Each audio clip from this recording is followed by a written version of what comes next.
पहले मैं आपसे कुछ बात करना चाहता हूँ। मैं चाहता हूँ कि आप में से यदि कोई भी इस वीडियो को अपने वॉल पे शेयर करना चाहता है, किसी ग्रुप पे शेयर करना चाहता है, तो आप कर सकते हैं।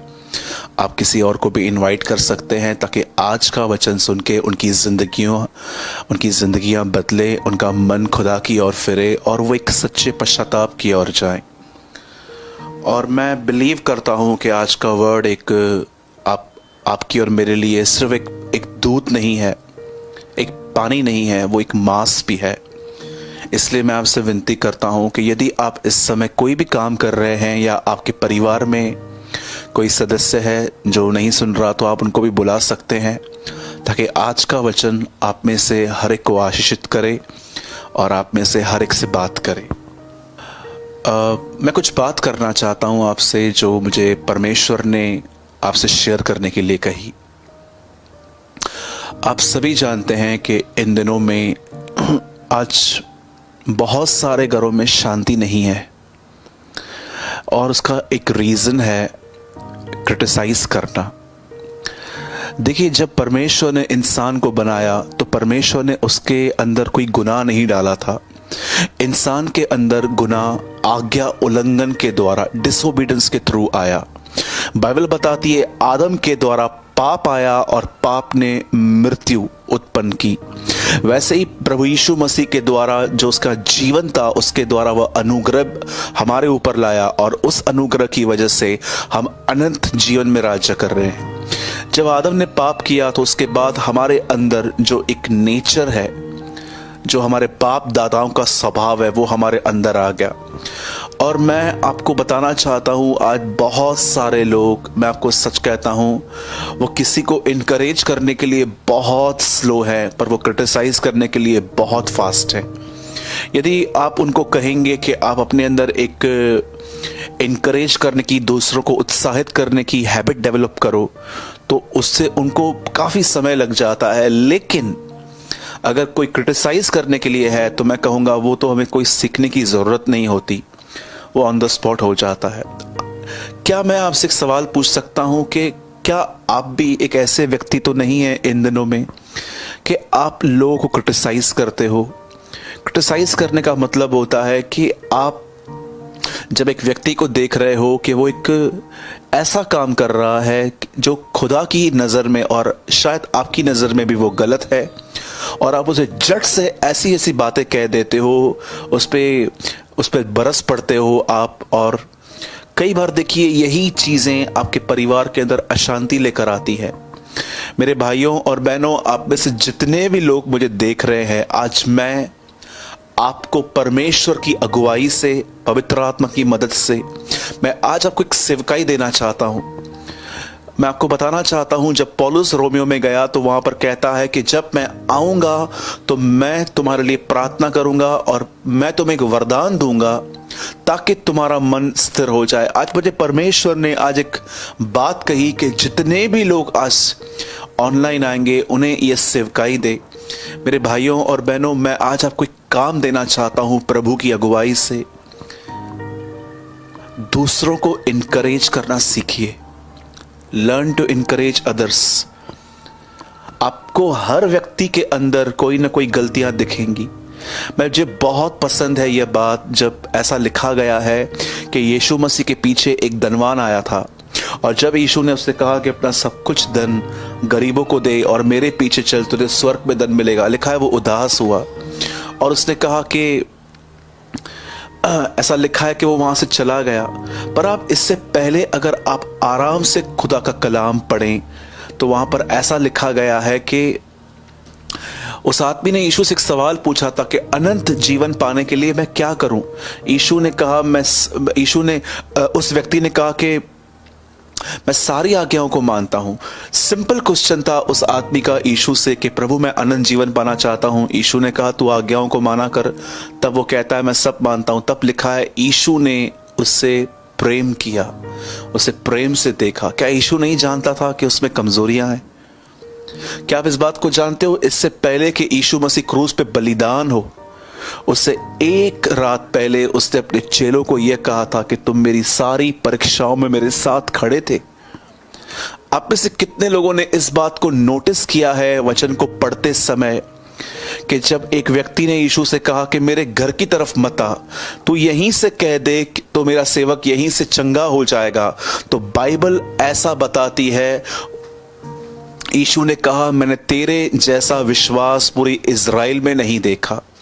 मेरे भाइयों, मेरी बहनों, मैं आपको समझाना चाहता हूं, मैं आपको बताना चाहता हूं, यीशु एक ऐसे व्यक्ति थे, यीशु एक ऐसा खुदा है जो इंसान की कमियों को देखने के बाद भी कई बार उसे इनकरेज करता है, उसे उत्साहित करता है। आज मैं आपसे एक सवाल पूछना चाहता हूं।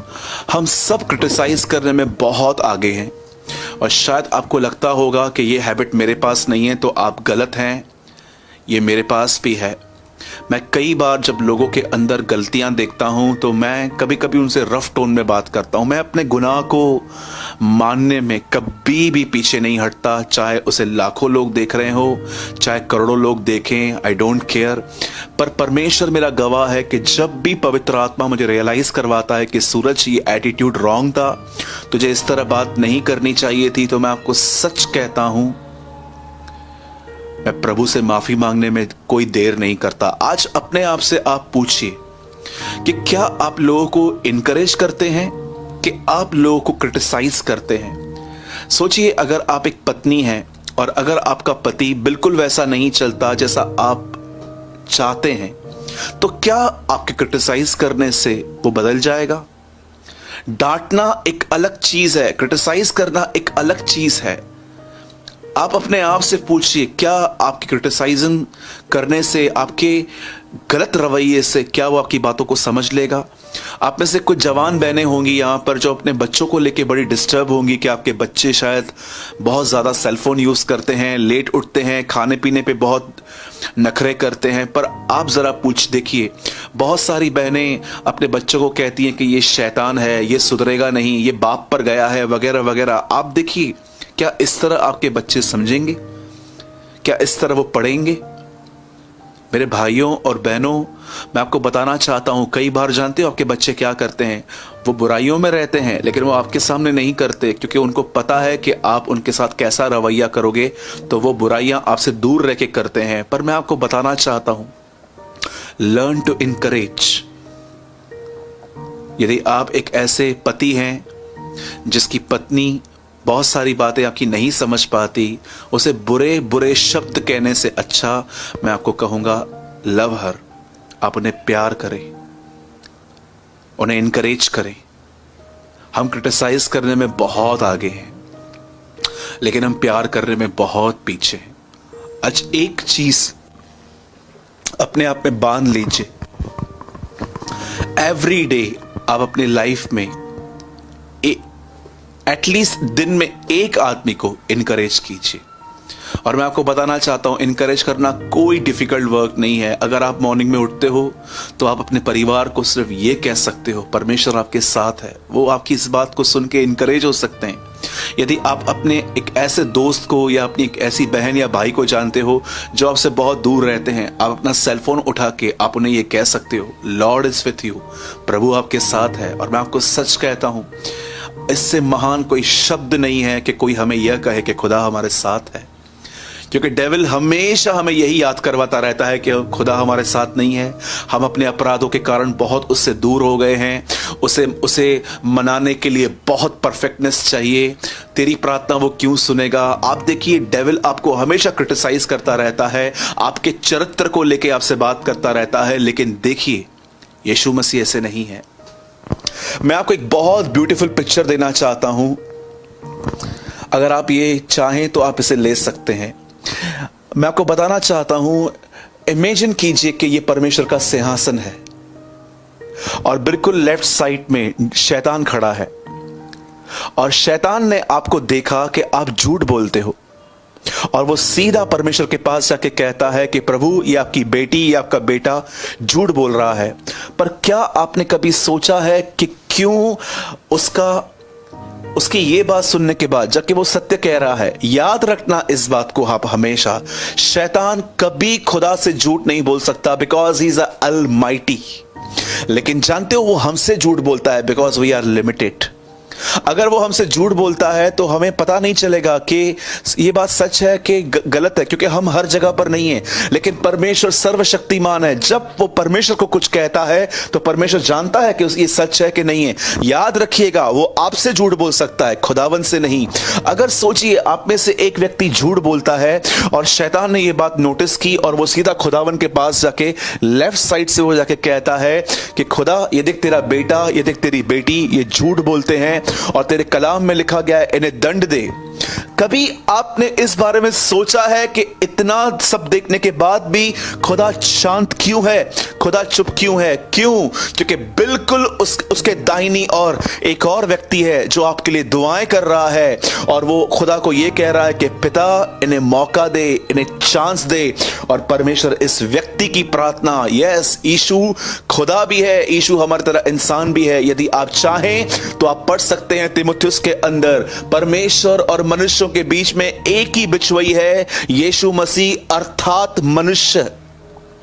आप में से कितने लोग इस बात को जानते हैं, जब यीशु इस पृथ्वी पर था, ही रिप्रेजेंट गॉड, उसने परमेश्वर को प्रकट किया।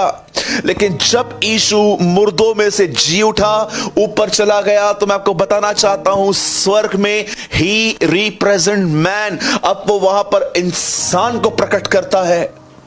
जब वो अर्थ पिता ही प्रेजेंट गॉड, उसे दिखाया कि खुदा कैसा है। लेकिन इस समय जब वो आसमान में है, जब वो स्वर्ग में है, वो वहां पर परमेश्वर को ये नहीं दिखाता कि खुदा तू कैसा है, वो वहां पर ये दिखाता है कि इंसान कैसा है, वो कितना कमजोर है। कई लोग मुझसे पूछते हैं, ब्रदर प्रभु यीशु मसीह स्वर्ग में कैसे हैं? मैं आपको बताना चाहता हूं वो बिल्कुल वैसे ही हैं जैसे हम हैं। आप चाहें तो आप पढ़ सकते हैं, जब स्टीफन की डेथ हो रही थी, जब स्तेफनुस को पथराव किया जा रहा था, तब वो क्या कहता है कि मैं मनुष्य के पुत्र को परमेश्वर के दाहिनी ओर खड़ा हुआ देख रहा हूं, मनुष्य के पुत्र को। और मैं आपको बताना चाहता हूं, यशायाह नबी लिखते हैं कि उसने हमारा चित्र अपने हथेलियों पे खोद खोद के बनाया है। क्या आप इस बात को जानते हो? स्वर्ग सबके जख्मों को चंगा करता है, लेकिन आज तक स्वर्ग ने यीशु के इस जख्म को आज तक चंगा नहीं किया है। वो उसके पास आज भी है। मुर्दों में से जी उठने के बाद यीशु थोमा को कहते हैं, ये देख इस होल में उंगली डाल और जान ये मैं ही हूं। और आप जानते हैं, स्वर्ग में जाने के बाद भी यीशु के इस जख्म को स्वर्ग ने हील नहीं किया है, वो आज भी वहीं पर है, क्योंकि यीशु ने उसे अपने आप में रखा है, सब ये याद करने के लिए कि वो आपसे प्रेम करते हैं। मेरे भाइयों और बहनों, मैं आपको समझाना चाहता हूं, लर्न टू इनकरेज अदर्स। जब भी आप बात करें, अनुग्रह से भरकर बात करें। क्या कहती है बाइबल? तुम्हारा वचन हमेशा अनुग्रह सहित हो। अनुग्रह का मतलब होता है, अब मेरे पास में बिल्कुल यहाँ पर भाई पंकज बैठे हुए हैं, अगर वो कोई गलती कर रहे हैं तो मुझे सिर्फ उनको ये नहीं कहना चाहिए कि पंकज यू आर फूलिश, आप पागल हो, आप ये हो, आप वो हो, आप कभी समझोगे आपको इतनी बार। पर मैं उसको ये भी कह सकता हूं, भाई अगर आप इस तरह करोगे तो आप ये कर सकते हो। इससे कहते हैं ग्रेशियस वर्ड, अनुग्रह से भरे हुए वचन। कई बार हम लोगों को उनकी गलतियां बताकर वहां से निकल जाते हैं, क्योंकि हम खाली हो जाते हैं, फिर हमारे अंदर पीस आ जाता है क्योंकि हमने सुनाया। क्या आपने उसे अनुग्रह से भरी हुई बातें कही? क्या आपने उसे यह सलाह दी कि आप कैसे निकल सकते हैं? अगर आप यहां पर कुछ ले आ रहे थे और वो आपके हाथ से छूट गया और पूरी जमीन खराब हो गई, और मैं आपको कहता हूं आपको अकल नहीं है, आपको दिमाग नहीं है, आपको इतना उठाना नहीं चाहिए था, आप ऐसे हैं, आप वैसे हैं, और मैं निकल गया, ये क्रिटिसाइज करना है। पर क्या आपने उसे ये कहा कि नहीं, इस तरह नहीं उठाया जाता? आइए मैं आपको बताता हूं किस तरह उठाया जाता है, बड़ी नम्रता से। इसे मदद करना कहते हैं। जब मूसा ने पट्टियां दी, 10 आज्ञाएं दी, तो वो पट्टियां उसे ऊपर से फेंकी।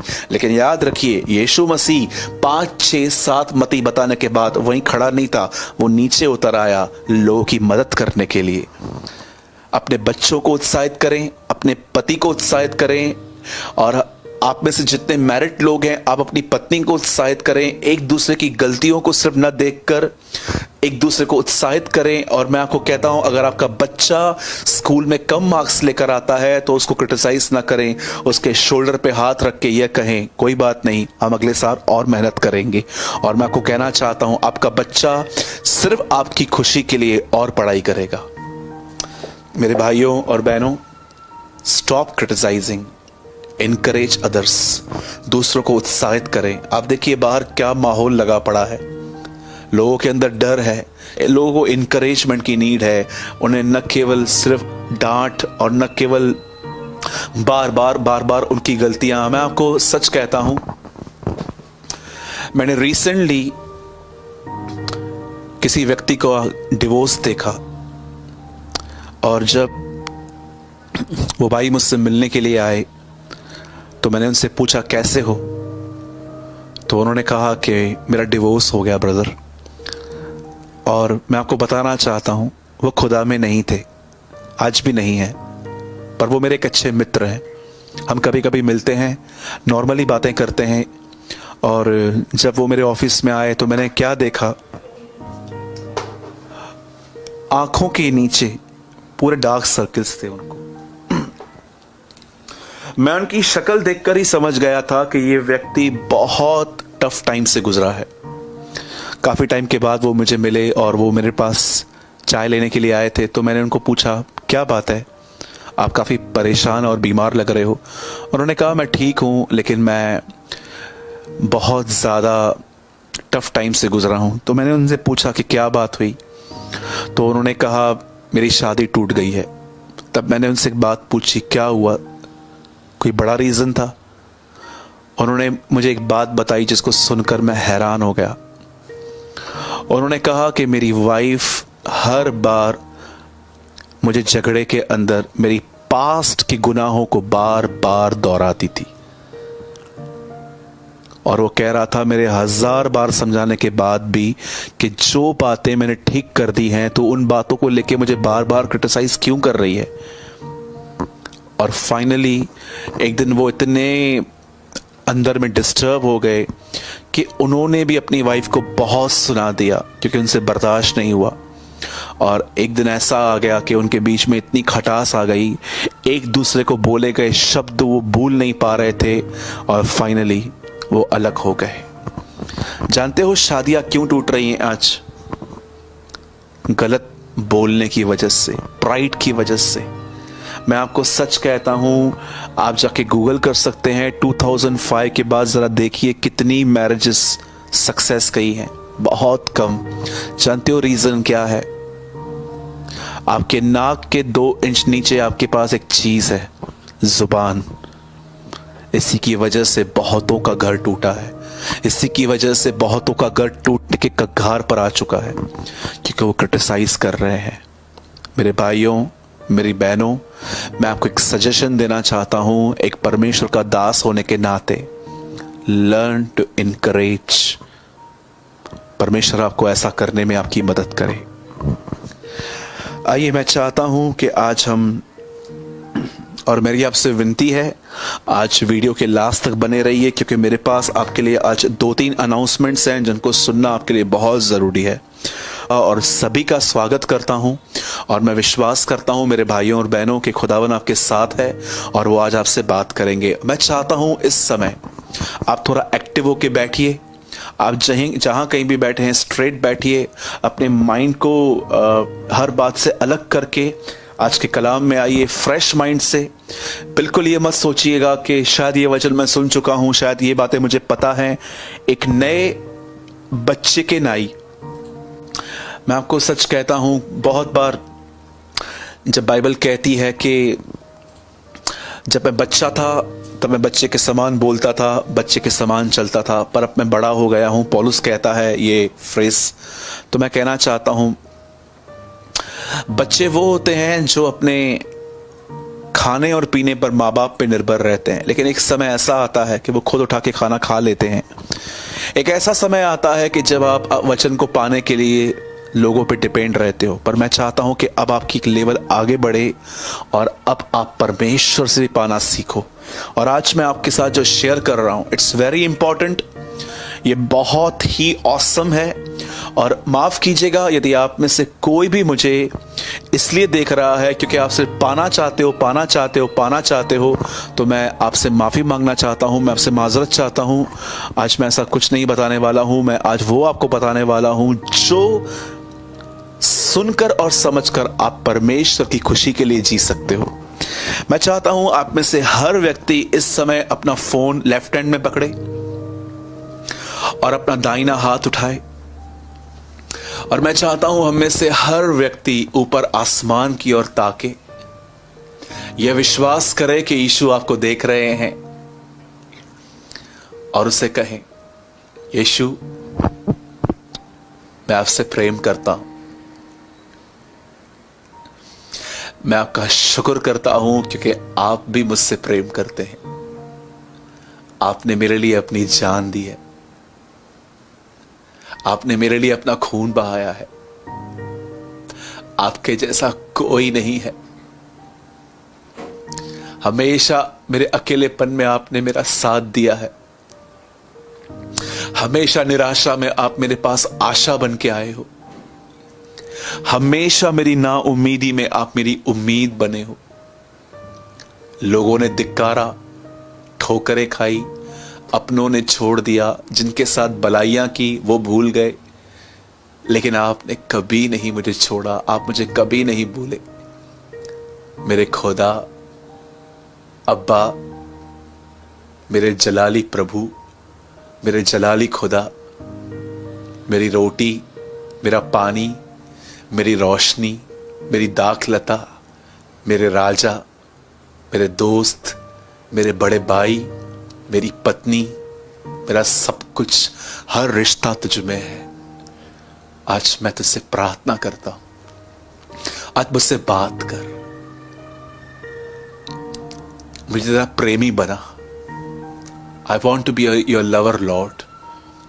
मैं सेवक नहीं बनना चाहता क्योंकि आपके पास ऑलरेडी लाखों करोड़ों स्वर्गदूत हैं, पर मैं एक लवर बनना चाहता हूं।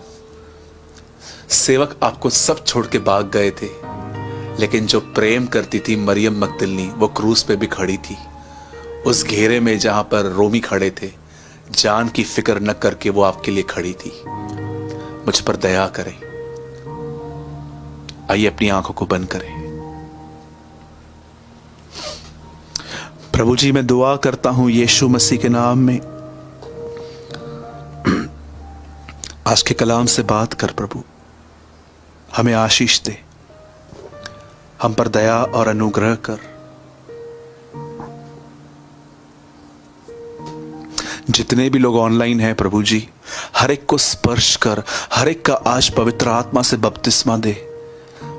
मरियम ने कहा नमस्कार, वो शब्द एलिशिबा के अंदर गया और उसने यूहन्ना का बपतिस्मा किया। आज वही शब्द तेरे लोगों में जाए और उनका बपतिस्मा करे।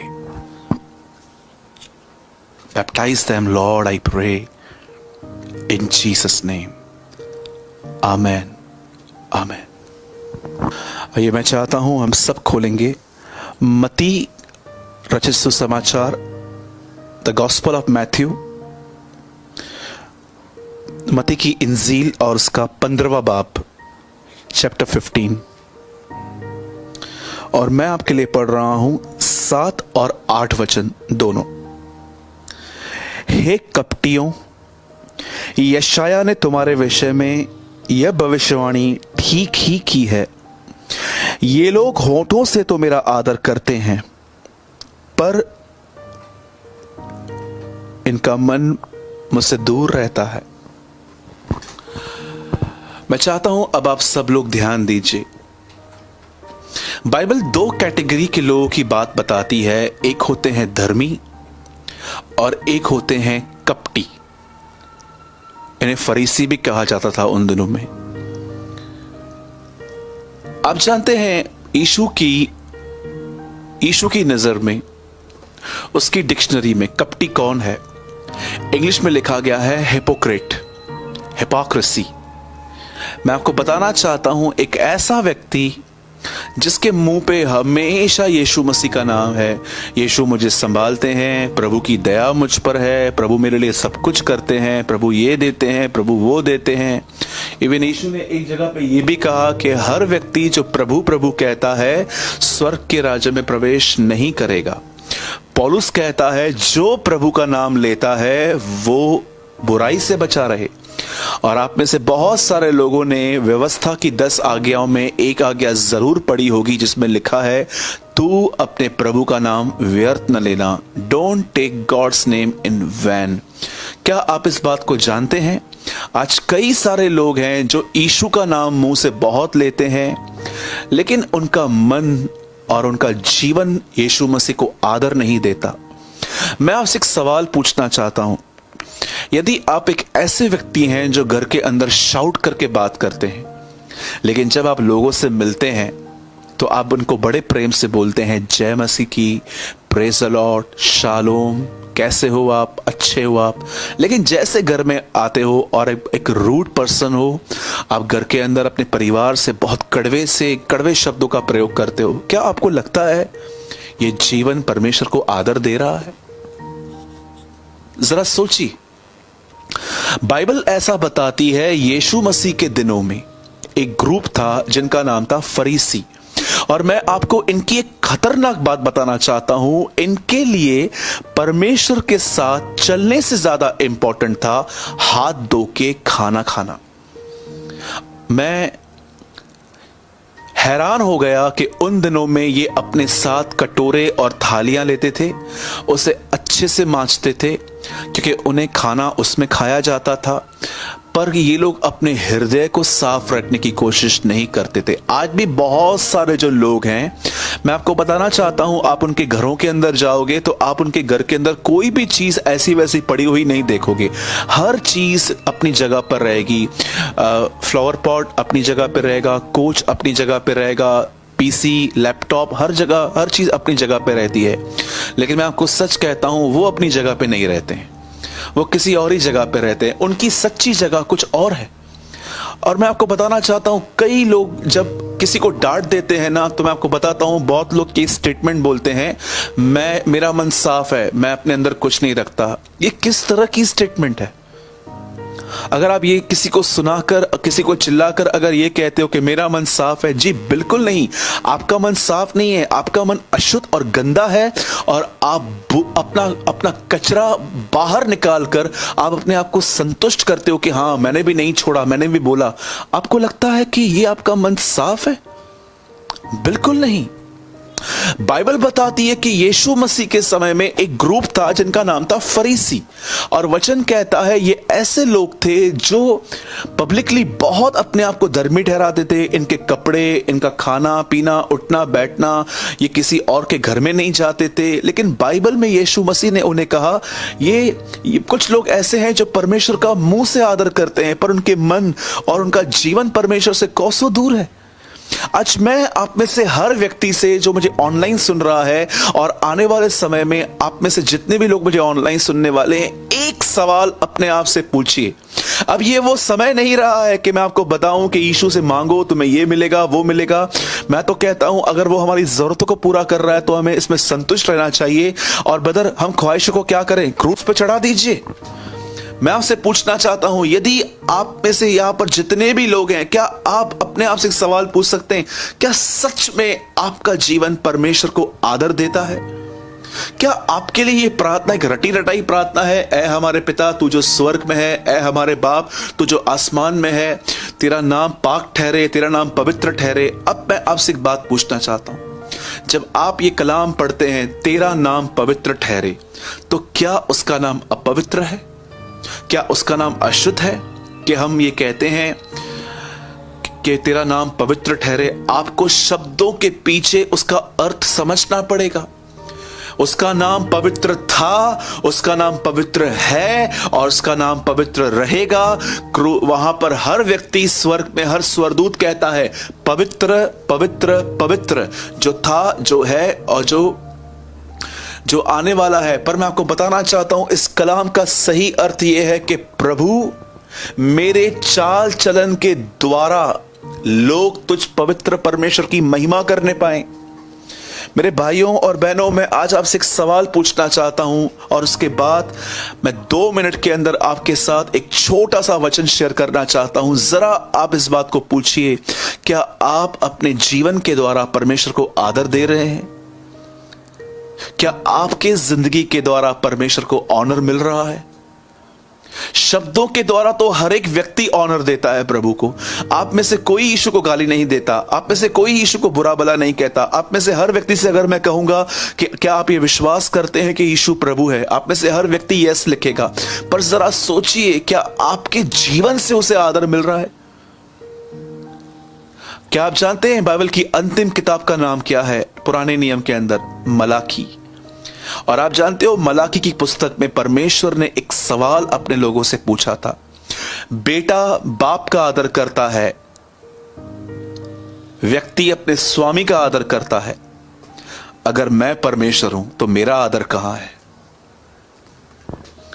आप जानते हो, बाइबल की अंतिम किताब हमसे पूछती है, where is the honour of God? परमेश्वर का आदर कहां है? यदि आप एक ऐसे व्यक्ति हैं जो खुदावन से सिर्फ मांगते रहते हैं, तो आई एम सो सॉरी, आज की मीटिंग आपके लिए नहीं है। पर अगर आप एक ऐसे व्यक्ति हैं जो खुदा को कुछ देना चाहते हैं, अंत तक बने रहिए। शायद ये वचन सुनते सुनते आज परमेश्वर आपको स्पर्श कर देगा। आइए मैं स्टार्ट करता हूं उन लोगों के लिए आज जो सच में अपनी जिंदगी में परमेश्वर को आदर देना चाहते हैं, और मैं आपको समझाना चाहता हूं आदर कैसे दिया जाता है। बाइबल ऐसा बताती है, एक समय था इस पृथ्वी पर इज़राइल देश के अंदर न्यायी रहते थे। बाइबल बताती है, न्यायियों का मतलब होता है ऐसे व्यक्ति, जब लोगों के बीच में प्रॉब्लम्स होती थी तो लोग अपनी प्रॉब्लम्स इन न्यायियों के पास लेके जाते थे, और ये लोग परमेश्वर की मदद से, उसकी आत्मा की अगुवाई के द्वारा लोगों को सॉल्यूशन देते थे। बाइबल ऐसा बताती है, उन दिनों में इस पृथ्वी पर एक भयंकर अकाल आया।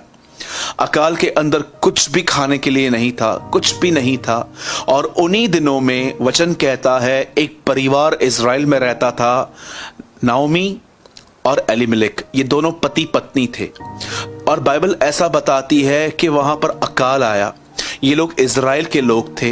बाइबल ऐसा बताती है कि पूरा परिवार जो था वो इज़राइल से मूव करके एक प्लेस पे पहुंचा जिसका नाम था मोआब।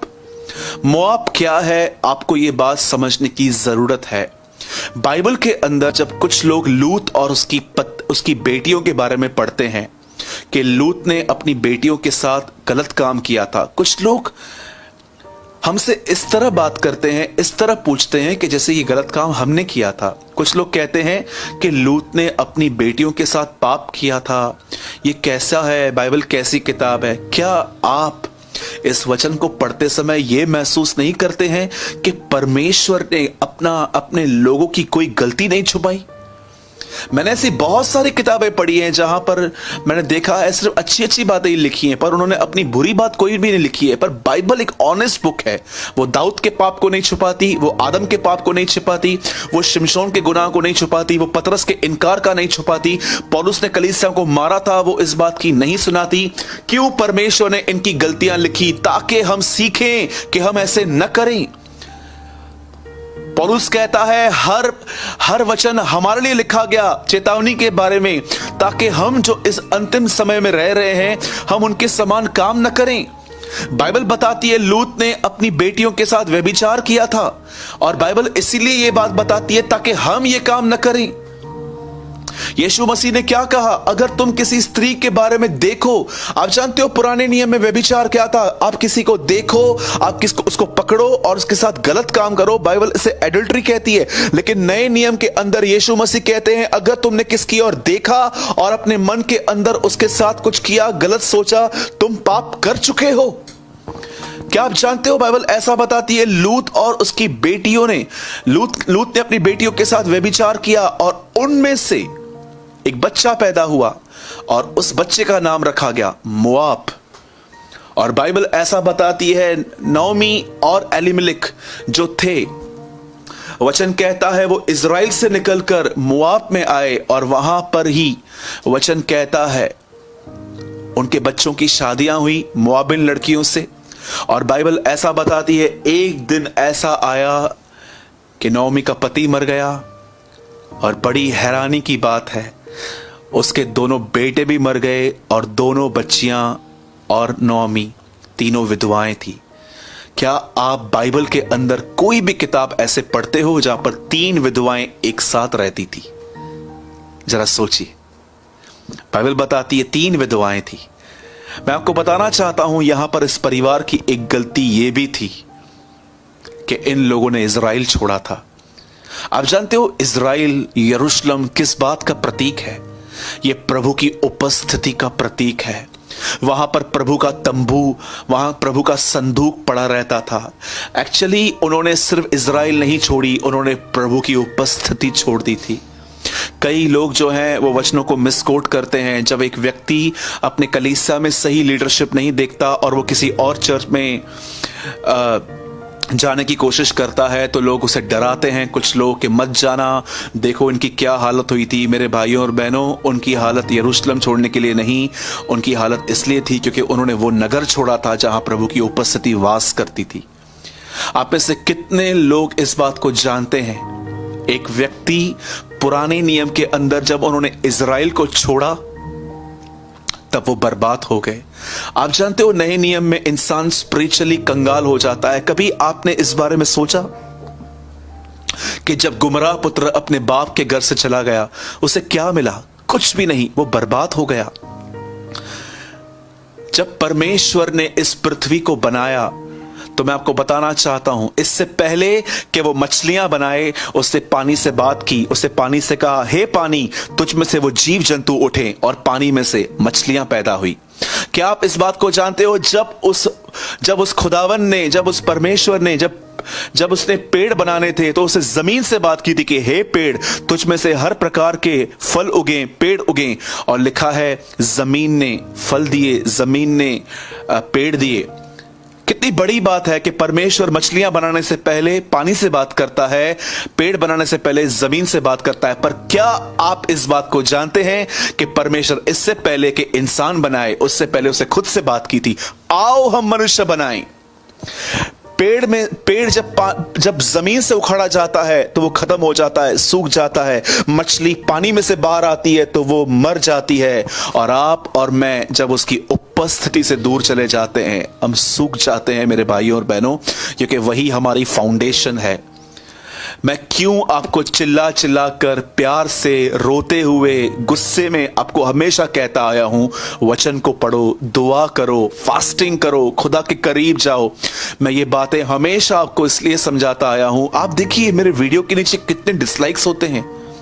कई लोगों को लगता है मैं रूड हूं, कई लोगों को लगता है मैं गुस्से में प्रचार करता हूं, कई लोगों को लगता है कि मैं अननेसेसरी बार बार बोलता हूं। मेरे भाइयों और बहनों, न मैं अननेसेसरी बोलता हूं, न मैं गुस्से में बोलता हूं, न मैं रूड में बोलता हूं। मैं आपसे प्यार करता हूं और मैं चाहता हूं कि हम एक दिन अपने घर में मिलें।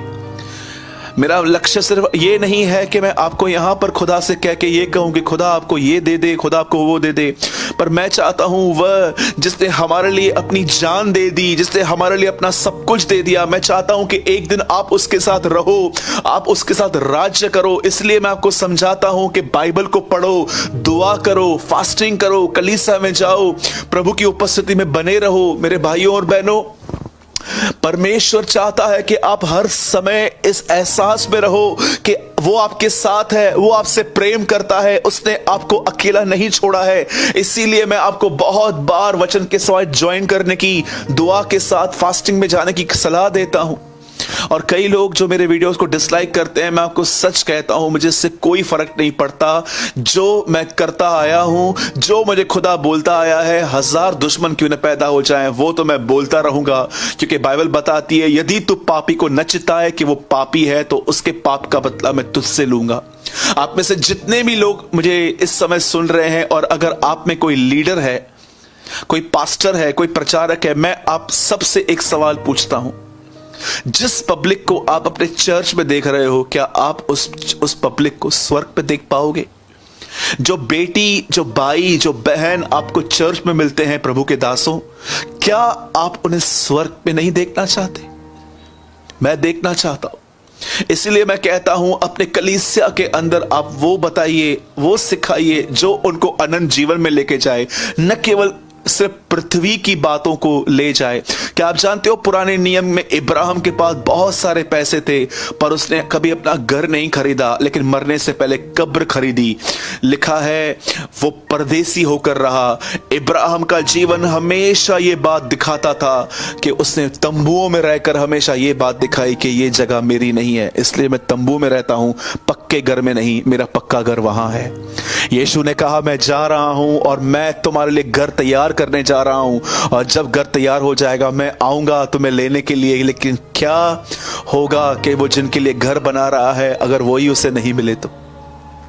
मेरे भाइयों और बहनों, ऐसा बताती है बाइबल के इस परिवार ने अपना घर छोड़ दिया। हम भी अपना घर प्रभु की उपस्थिति में छोड़ देते हैं और स्पिरिचुअली देखिए हम ड्राई हो जाते हैं। मैंने ऐसे कितने लोगों को देखा है जो प्रभु में आए, पवित्रता के बागी हुए, प्रभु के करीब गए, लेकिन एक समय ऐसा आया कि शैतान ने उन्हें बहुत प्यारी प्यारी चीजें दिखाई और वो लुभावने वाली आत्माओं के द्वारा वो प्रवोक हुए और वो वहां पर चले गए और वो प्रभु की उपस्थिति से बाहर होकर आज उनके लाइफ में, जानते हैं, उनको आज वचन को सुनते समय नींद आती है। ट्रस्ट मी, उनसे दुआ नहीं होती है क्योंकि दे आर स्पिरिचुअली ड्राई। वो आत्मिक तौर पे आज सूख चुके हैं, डेड एंड ड्राई। और बाइबल ऐसा बताती है कि इस परिवार ने, वचन कहता है कि उसमें प्रवेश किया, वो मोआब चले गए और वहां पर देखिए अब वहां पर एक और गलती ये परिवार कर रहा था। ऐसा लिखा गया है कि इन्होंने अपने बच्चों की शादियां अन्य जातियों में कराई। मैं आप में से हर व्यक्ति को जो मुझे देख रहा है, मैं आपको बताना चाहता हूं, एक मसीह को एक मसीह से ही शादी करनी चाहिए। अब आप ये कह सकते हो कि ब्रदर क्या अन्य जातियां बुरी हैं? बिल्कुल भी नहीं, वो भी हमारे भाई हैं, वो भी हमारी बहनें हैं। पर मैं आपको बताना चाहता हूं मेरे भाइयों और बहनों, जिनकी हो चुकी है और अगर वो तोड़ने की कोशिश करेंगे तो ये डबल पाप है। पर मैं आपको बताना चाहता हूं मेरे भाइयों और बहनों, आप जिस किसी के साथ शादी के बंधन में बंध चुके हो और अगर आपके घर के अंदर एक भी विश्वासी है पर दूसरा नहीं है, तो कृपया न छोड़ें, पर अपने अच्छे चाल चलन के द्वारा उन्हें खुदा के पास ले आएं। पर दूसरे जिनकी शादियां नहीं हुई हैं, मैं आपको बताना चाहता हूं, ये परमेश्वर की मर्जी नहीं है कि आपकी शादी वहां हो जहां पर लोग खुदा को नहीं जानते हैं। कभी आपने इस बारे में सोचा है कि क्यों इब्राहिम का जो बेटा था इसहाक, उसकी दुल्हन उसके गांव से क्यों आई? कभी आपने इस बारे में सोचा है?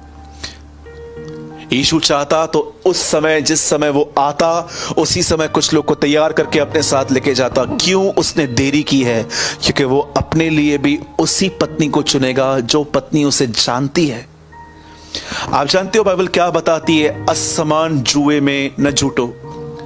आप जानते हो जुए का अर्थ क्या होता है? एक गांव के अंदर, आज भी विलेजेस के अंदर, बैल जो होता है, एक तरफ बैल और दूसरी तरफ बैल होता है और बीच में एक लकड़ी होती है जिसे हल कहते हैं, और वचन इस चीज को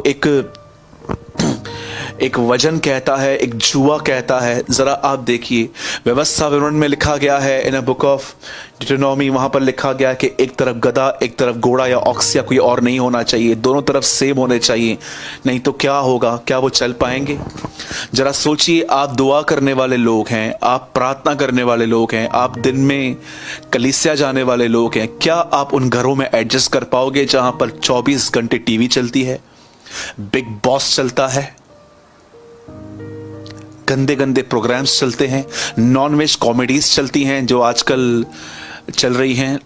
क्या आप उन घरों में एडजस्ट कर पाओगे? क्या आप ऐसे लोगों के साथ एडजस्ट कर पाओगे जिनके लिए शादियां, पार्टियां, डीजे पे दारू पीना उनके लिए बहुत कॉमन बात है, जो पार्टी स्पिरिट में चलते रहते हैं?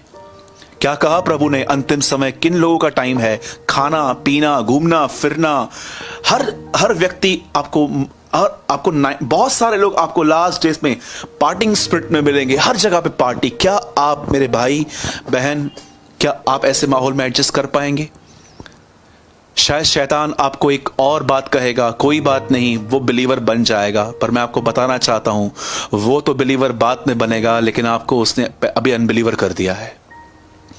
मेरे भाइयों और बहनों, आजकल बहुत सारे लोग गलत निर्णय लेके अपनी लाइफ को स्पॉइल कर रहे हैं और उससे प्रभु के नाम की निंदा हो रही है। क्या आप जानते हो नेहम्याह की किताब में क्या हुआ था? जब नेहम्याह इज़राइल आया तो जिन लोगों ने अन्य जातियों में शादियां की थी, लिखा है नेहम्याह ने उनके बाल पकड़े और जानते क्या कहा? क्या तुम नहीं जानते सुलेमान के साथ क्या हुआ था? कैसे अन्य जातियां उसे ले गई और वो एक बहुत अंत में एक पापी व्यक्ति ठहरा। और जानते हैं सब कुछ खत्म हो गया। और अब देखिए, अब मैं आपको जो समझाना चाहता हूं, इस बात पे ध्यान दीजिए। एक परिवार अपना घर छोड़कर दूसरे नगर में आया, सब कुछ खत्म हो गया। अब एक बहन और उसकी 2 बहुएं एक साथ हैं। और अब देखिए वो उन दोनों के सामने क्या प्रस्ताव करती है। नाओमी कहती है ओरपो को और रूत को, उन दोनों को कहती है, एक काम करो, अब मेरे कोख में और बच्चे नहीं हैं, तुम यहां से चली जाओ और अपना अपना घर देखो। पहले तो इन दोनों ने मना किया, लेकिन आपको जानते हो ओरपो ने एक निर्णय लिया। उसने कहा ठीक है, मैं जा रही हूं। ओरपो अपने पति को, वो चाहती थी कि वो सेट हो जाए, लेकिन मैं आपको बताना चाहता हूं, रूत ने एक बात कही नाओमी से। उसने कहा नहीं, ये मुझे मत कह के मैं तुझे छोड़ दूं। मैं जब भी इस कलाम को पढ़ता हूं मेरा हार्ट टूट जाता है कि एक बहन अपने घर को सेट करना नहीं चाहती थी। वो दूल्हे की तलाश में नहीं जा रही थी, लेकिन वो अपनी सास से प्यार करती थी और वो उसे कहती है, सुन, मुझसे ये मत कह कि मैं तुझसे अलग हो जाऊं। जहां तू जाएगी वहां मैं जाऊंगी, तेरे लोग मेरे लोग होंगे, तेरा परमेश्वर मेरा परमेश्वर होगा। क्या आप इस बात को जानते हो? नोमी ने कहा न कहा रूत को खुदा के बारे में बताया था, उससे उसको समझाया था। भले ही वो अन्य जाति की एक स्त्री थी, रूत अन्य जाति थी और ये यहूदी परिवार था, इजरायली परिवार था। कहा न कहा इन्होंने बताया था कि हम उस परमेश्वर को मानते हैं जो इब्राहिम का परमेश्वर है, जो इसहाक का परमेश्वर है, जो याकूब का परमेश्वर है। ये वही खुदा है जिसने मूसा को जलती हुई झाड़ी में दर्शन दिया था। ये वही खुदा है जिसने पूरी यरीहो की शहरपनाह गिरा दी थी। ये वही खुदा है जिसकी वजह से यरदन उल्टी बहना शुरू हो गई थी। क्या आप इस बात को जानते हो? कहा न कहा रूत इस बात को जानती थी कि इनका खुदा कुछ है। और आप जानते हो ओरपो चली गई, पर रूत कहती है नहीं, मुझे ये बोलना मत कि मैं तुझे छोड़ दूं। जहां तू जाएगी वहां मैं जाऊंगी, तेरे लोग मेरे लोग होंगे, तेरा परमेश्वर मेरा परमेश्वर होगा। और जब उसने ये बात कही, मैं ये बिलीव करता हूं ये बात प्रभु के कानों तक पहुंची कि एक ऐसी बहन पृथ्वी पर रह रही है जो भले ही एक व्यभिचारी खानदान से आ रही है, भले ही वो एक ऐसे परिवार से है जिस परिवार का नाम बहुत खराब है, मोआब, पर परमेश्वर ने कहां ना कहां इस बहन को देख लिया था कि वो उसके लिए आदर के लिए जी रही है। आप जानते हो उसने क्या किया? वो अपनी सास के साथ इजराइल में आ गई और जैसे वो इजराइल में आ गई, वहां पर क्या हुआ? वहां पर जैसे वो आई, वो एक घर में रहने लग गए। अब ये लोग बड़े गरीब थे। उसने अपनी सास को कहा कि एक काम करती हूं, तू यहीं पर रह, मैं किसी गांव किसी खेत में जाऊंगी। उन दिनों में इजराइल के अंदर एक नियम था, जब भी लोग फसल को काटते थे, जो फसल गिर जाती थी वो गरीबों के लिए छोड़ दी जाती थी। व्यवस्था में लिखा गया है उस गिरी हुई चीज को मत उठाना, वो गरीबों को दे देना। और उन दिनों में बाइबल ऐसा बताती है कि नाओमी का एक बहुत ही करीबी रिश्तेदार था बोअज, उसका खेत था। और बाइबल ऐसा बताती है कि रूत जो थी उसके खेत में चली गई और कहां न कहां बोअज ने उसे देख लिया था। और वो जानते हैं, बाइबल ऐसा बताती है एक समय आया जब रूत वहां पर गई, वो वहां से अनाज को लेकर आई, वो इस तरह से उनका पालन चलने लग गया, उनका पोषण होने लगा। और आप सभी जानते हैं इस कहानी के अंदर एक समय ऐसा आया, उन दिनों में नियम था कि कोई निकट का रिश्तेदार उन दिनों में उन लोगों से शादी करता था ताकि वंश चल सके। और आप अच्छे से जानते हो कि आने वाले समय में बोअज और रूत की शादी हुई। उस शादी में एक बच्चा पैदा हुआ जिसको कहते हैं ओबेद, ओबेद से यिशे, यिशे से दाऊद। क्या आप जानते हो ये इसकी परदादी थी दाऊद की। क्या आप जानते हो यीशु की जिनेलॉजी में रूथ का नाम है? क्या आप ये बिलीव कर सकते हैं? मैं आपसे एक बात पूछना चाहता हूं, कितनी पैथेटिक शुरुआत थी, कितना ग्लोरियस एंड था। एक बहन ने किस तरह शुरुआत की, उसका पति चला गया, उसके बच्चे चले गए और वो अपने साथ लेकर आई, पर आप देखिए रूथ भी वहीं पर थी।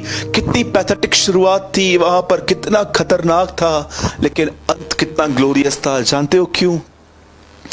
क्या आपको लगता है ये सब इत्तेफाक था कि वो इज़राइल में आई, उससे निर्णय लिया और वो वहां पर आके उसी खेत में गई? मैं ये बिलीव करता हूं ये टू फोल्ड स्टोरी है। जानते हो स्टोरी के अंदर ऑसम थिंग क्या है? एक बहन ने निर्णय लिया कि वो अपनी सास के साथ इसलिए रहेगी ताकि वो और परमेश्वर को जान सके। और जानते हो इसकी ये बात देखकर परमेश्वर ने डिसाइड किया अब मैं इसकी लाइफ बनाऊंगा। यीशु ने कहा तुम उसके राज्य की खोज करो, बाकी की सारी वस्तुएं तुम्हें मिल जाएंगी। क्या आप जानते हो रूथ अपनी सास के साथ रहना क्यों चाहती थी? तेरा परमेश्वर मेरा परमेश्वर है, वो इसीलिए रहना चाहती थी ताकि वो उस जीवित परमेश्वर के बारे में और जान पाए। मैं आपको बताना चाहता हूं, ओर्पा पति ढूंढने गई, रूथ खुदा को ढूंढने के लिए आई।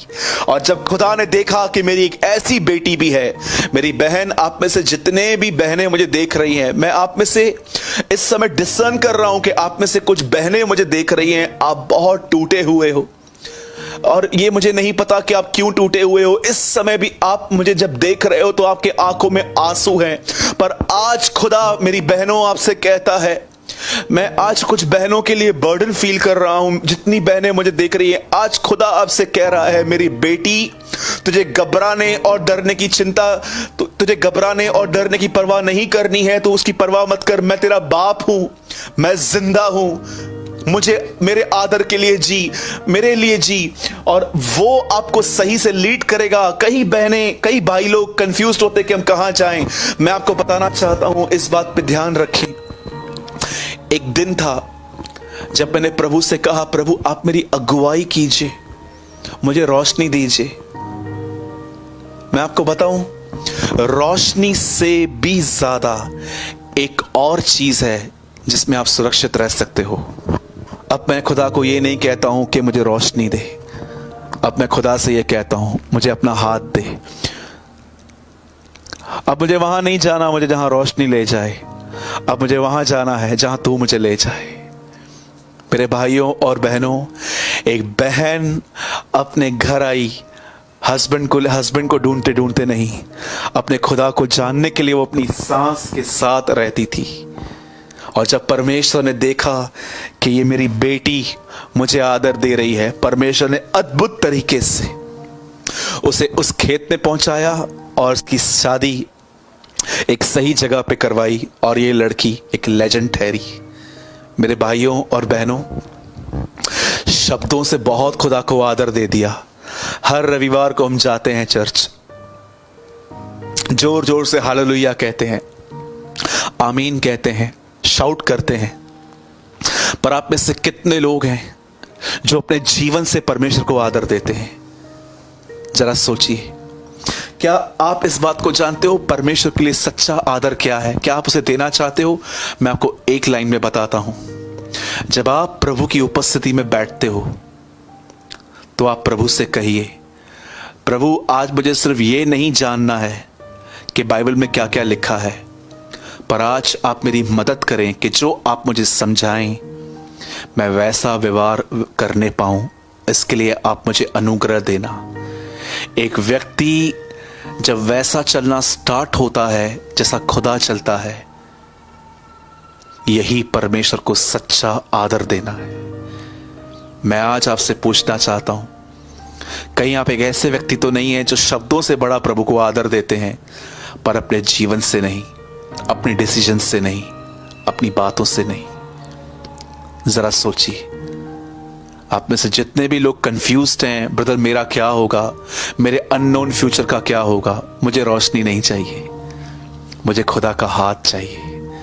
मैं आपको कहना चाहता हूं, ये मेरा वादा है आपसे, कलाम मुकद्दस पढ़ के कहता हूं, उसके आदर के लिए जियो, वो आपको सही जगह पे ले जाएगा। मेरे भाइयों, मेरी बहनों, ये बहुत जरूरी है। Live for God's honour, live for God's honour. अगर मेरा बस चले तो मैं इस कैमरा के अंदर आके आप में से हर व्यक्ति के शोल्डर्स को जोर जोर से हिला हिला के मैं आपको एक ही बात कहूं, मेरे भाई, मेरी बहन, कंफ्यूज मत हो, परेशान मत रहो, डिस्टर्ब मत रहो, सॉल्यूशन ढूंढने की भी कोशिश मत करो। लिव फॉर गॉड्स ऑनर, परमेश्वर के आदर के लिए जियो, वो आपको सही जगह पे ले जाएगा। He loves you, he loves you. वो आपसे प्रेम करता है, वो आपको सही जगह पे ले जाएगा। मैं जानता हूं आज कोई तो है जो इन शब्दों का इंतजार कर रहा था, अ words of comfort, a words of comfort. मैं तुम्हें अपनी शांति दूंगा। आप में से जितने भी लोग मुझे देख रहे हैं, मैं आपको बताना चाहता हूं, इस समय बड़े बल से प्रभु आपको छू रहे हैं। आप में से बहुतों को शांति दे रहे हैं। आप में से कुछ लोगों को खांसी हो रही है, शायद कुछ बंधन टूट रहे हैं। आप में से बहुत सारे लोगों के घरों से बहुत सारे नेगेटिव वाइब्रेशंस, बहुत बुरी बुरी आत्माएं आपके घरों से जा रही हैं। आज परमेश्वर आप लोगों के लिए कुछ कर रहा है। आइए मेरे भाइयों और बहनों, अपनी आंखें बंद करें। Thank you Lord Jesus. पिता, हम यीशु मसीह के नाम में तेरे पास आते हैं। आज जितने भी लोग खुदावन, मेरे प्यारे भाई बहन प्रभु, जिनसे आप प्रेम करते हो, जिनसे मैं भी बहुत प्रेम करता हूं, मैं इन सबों के लिए खुदावन आपके सामने हाथ फैला के दुआ करता हूं। आप हर एक पर दया करें, आप हर एक पर अनुग्रह करें, आप हर एक को आशीष दें।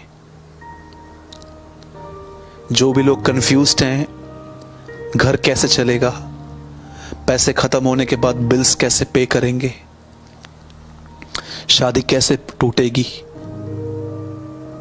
टूटने पर क्या होगा, जो भी लोग इन थॉट्स में जी रहे हैं, कैसे मैं आगे बढ़ूंगा, खुदा हर एक को तू छू ले।